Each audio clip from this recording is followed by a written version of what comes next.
Hey, what's up out there, everybody? Today we're talking about Relic from IFC Films, directed by Natalie Erica James. The story in this one centers on an elderly woman who suddenly goes missing. Her daughter and granddaughter arrive to see what they can do to help, and when this woman mysteriously reappears like nothing is wrong, her daughter immediately feels like something is off. She questions her mother but doesn't get far, and as this woman's dementia begins to manifest itself in very sinister ways, her daughter feels not all is right with her mother or her childhood home. So let's get into this movie to see what it delivers.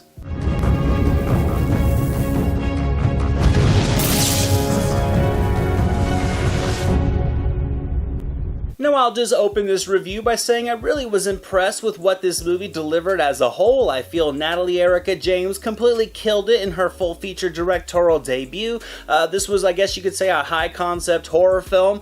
That is something to take into consideration before watching so you know what to expect. This isn't a genre movie filled with a lot of thin characters and a string of jump scares like something from Blumhouse. It certainly does deliver intense imagery, but it does it in a much less blatant way, which for me actually made these moments even stronger. With this film, the focus is the story, and being able to connect to it is what I felt made the haunting moments hit with that much more of an impact. The script gets your mind going, it gets you thinking outside of the actual story layers being told on screen, and being able to invest in this narrative is what can pull you into this home and to really have you feeling the fear and dread that the characters experience. You feel there is something much more to this mystery being unfolded, and with teases and subtle imageries to plant the seed, it really allows the viewer's imagination to take over. I felt this made the movie that much more engaging because you can't always just take what you're seeing at face value. You kind of have this feeling that there is something larger at play that you're going to learn about later. The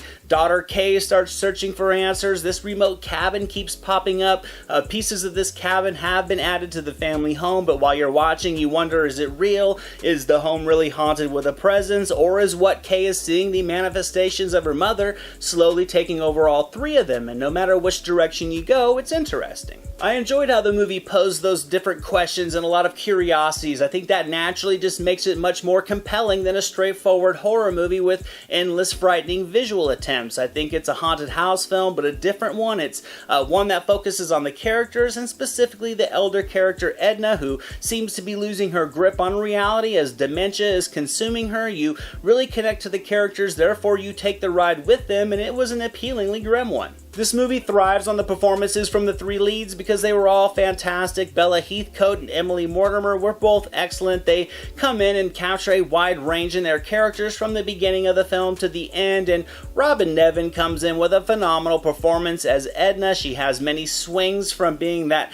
normal, kind grandma you just want to give a hug to being completely unhinged as something consumes her, and Nevin was just as comforting as she was terrifying, and she made this role all that it needed to be for the story. Because what this really was a family drama set inside of a horror film, and Mortimer, Heathcote, and Nevin made those family dynamics as riveting as they needed to be in order to invest the viewer in all the horror that comes from them. The pacing was excellent. It progresses through a slow burn during the first two acts, but continually dials up the tension until the third act lets loose to really slam the viewer with suspense and fascination. And all of that blended together into a film I really enjoyed. I'm going to give Relic 85% on the meter. I liked how the dark energy in this home started to increase, and you started to feel more confined inside with the characters. You start to want answers as much as they do, and it's just awesome to have a horror movie leave you thinking after the end credits are rolling, and this one certainly did do that. I think it did fall back onto a couple genre tropes later in the film, but it wasn't a major hindrance, and I highly recommend checking this one out if you want a creepy horror movie that treats its audience as if they're smart.